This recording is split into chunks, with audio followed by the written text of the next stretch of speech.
Hey guys. Okay, I keep trying to film this and I keep going on some crazy rambling conversation with the phone, and I'm trying to condense it down, which clearly I'm doing a great start to it right now. I wanted to give you an update on some medical stuff that's going on with me. It's nothing crazy horrible or anything, and I don't know if it will be affecting my weight loss journey or not because I didn't remember to ask the doctor about that. But I guess I will find out as the weeks progress.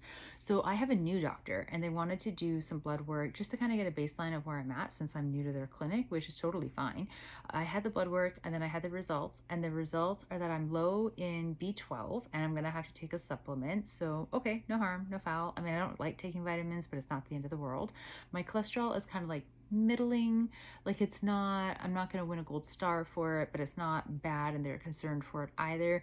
She just recommended eating like more healthy fats, so like avocado and salmon. And I love the fact that I just had a doctor tell me go eat avocado.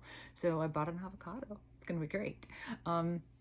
And then the two that are a little bit more troublesome, but I don't really understand yet how troublesome they might be.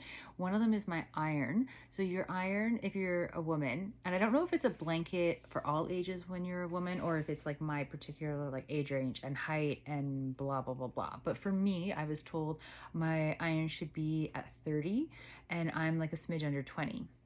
Or sorry, it's supposed to be 30 and above, and I'm a smidge under 20. So like I'm quite low with my iron. It's not like I'm a little low, I'm quite low. So she recommended iron supplements, but I don't want to, and I'm not trying to be a pain in the butt or like a brat or anything like that. I don't like supplements. I know that iron ones have side effects and I don't want that. And also, like, these things are pricey and I'm on a budget and I'm not doing very well at sticking to the budget as it is. So I decided to try to fix the iron by changing some of the foods that I'm eating.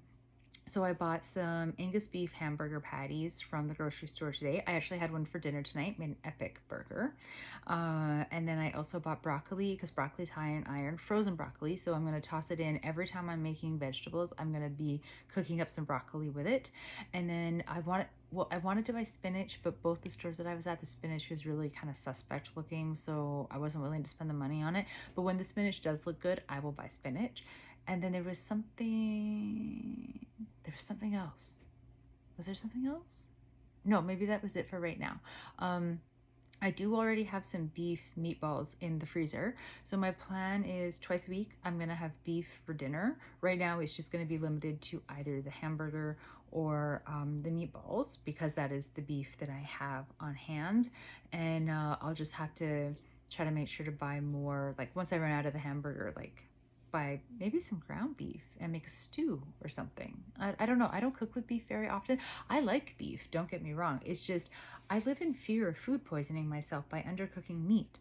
So I find it much easier to get beef in a restaurant and put all of the pressure onto their cooks into making sure that I don't get sick from my lunch or my dinner. And then at home, my protein tends to be chicken, tofu, or egg because, like, I'm okay with cooking those. I somehow manage to be fine. Yeah, but I don't know. I need to have more beef, or just iron in general. But in my head, I'm associating it with beef. I am, however, making a very bad association in between just automatically thinking protein and iron. And that is not always the case, since if it was, I make sure to eat protein every day in the form of like tofu, eggs, or chicken, or a combination of more than one of those in the day. And my iron is still stupid low. So clearly, those three forms of protein are not helping my iron. So I thought I was being super smart and I bought two different types of like protein smoothies, like ready-made ones, in bottles, thinking like I can incorporate those in and like they're fairly point friendly and that'll really help. But I realized as I was filming this video for like the millionth time that I didn't actually read the nutritional information on the label. So it is very possible that those drinks will be giving me protein and not iron, the same way that like my chicken, tofu, and eggs give me protein and not iron. So I may have bought something that's not actually going to help with the iron situation, but it will help with the protein situation in general. So I don't think it's like necessarily a horrendously bad thing that I did. It's just sort of, I bought it for the iron and I kind of messed that up, which, like doing something like this is very on brand for me. So, it was an accident. And then the other thing is my potassium. My potassium is quite high. I can't remember the numbers that she gave me, but quite high. And so we're going to retest in a couple weeks to check on that.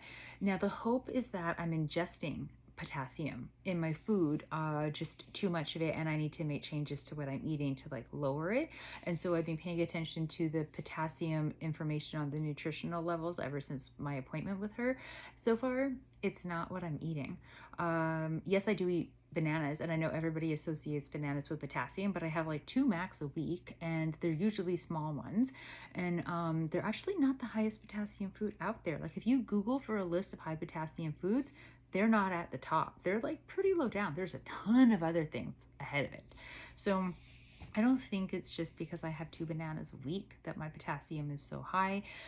The things with nutritional labels that I've been eating ever since I've been checking on this, usually like the potassium on them is like maybe 3% of my daily total, which is not that bad, really. And so like I don't know where it's coming from, which is a bit unfortunate because the hope was that it was because it was something that I was eating and then therefore I could just fix it by fixing my food. But if it's not that, then I guess they'll have to figure out what it is, which probably means more blood work, fun times.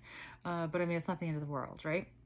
I don't really know what high potassium means in terms of health in specifics. I know that it's not good for your heart because she was asking about my heart.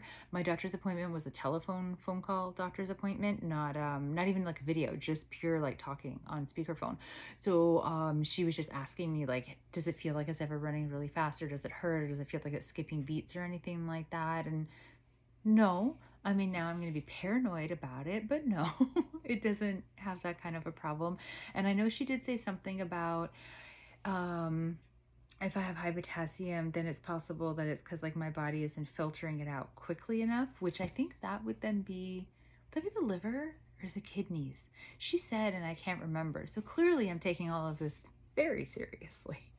I wrote some of it down, but not all of it. And I just sort of figured I would Google at some point, and I just haven't done it yet. But yeah, I don't know. So like things are happening inside my body that involve high potassium, low iron, low B12, and like okay-ish cholesterol. So most of it I'm going to try to fix with what I'm eating. So I'm going to eat the avocado, I'm going to eat the beef, I'm going to keep track of the potassium percentages in the foods that I'm eating, and if I find out that one of them actually is really high, I'll cut it out. And that's all I've really got for you right now. I think I am going to have to cave and buy some kind of a B12 or a B complex type of a vitamin. I was looking at some multivitamins today, but I didn't actually cave enough to purchase one. I'll have to figure that out. But yeah, so that is my medical update for right now. It's really just sort of leaving all of us on a little bit of a cliffhanger because I don't have results or answers about any of it. And I don't even really have a full understanding of what any of it means. Like, why is my iron so low? And does it matter? And why is my potassium so high? And does that really matter? Or like, and who comes up with these numbers anyways? Like, women are supposed to have an iron level of 30, but who decided that? Who? Maybe my body doesn't need 30. Maybe my body needs 20, and 30 is like an unattainable number that I'm never going to get to. I don't know. I mean, I do know that a lot of medical stuff got originally based off of like testing and experiments and stuff done on men, white men, and then it just sort of got turned into like, okay, this is like what is for this group of people in society, and let's just use that data for all groups of society. So that doesn't work. Like, did anybody update the information based on specifically what women need, or is 30 what men need and we're just trying to like reach this lofty goal that like we can't really get to? I don't know. But I also don't care enough to Google. I'm just going to trust in the doctor to look at my numbers when I do my next set of blood work in 2 weeks and guide me from there. So anyways, that is all of it for now. Thank you so much for listening to me ramble about the results of blood work and giving very non-informative information about what's going on with my various levels of medical stuff. If you know what it means by having high potassium or low iron, and if it's a very bad thing or not, and want to leave something in the comments, that would be amazing, but also no pressure. I will do another update once I have like the next set of blood work and I have new numbers. Maybe everything will just be magically where it's supposed to be, and this will all just be a non-starter, non-issue, non-everything. That would be ideal. Yeah, so I think I already said it, but thank you again so much for watching this video and listening to my rambling. I hope you guys are having a really great day. Stay safe out there, and I will talk to you again later. Bye.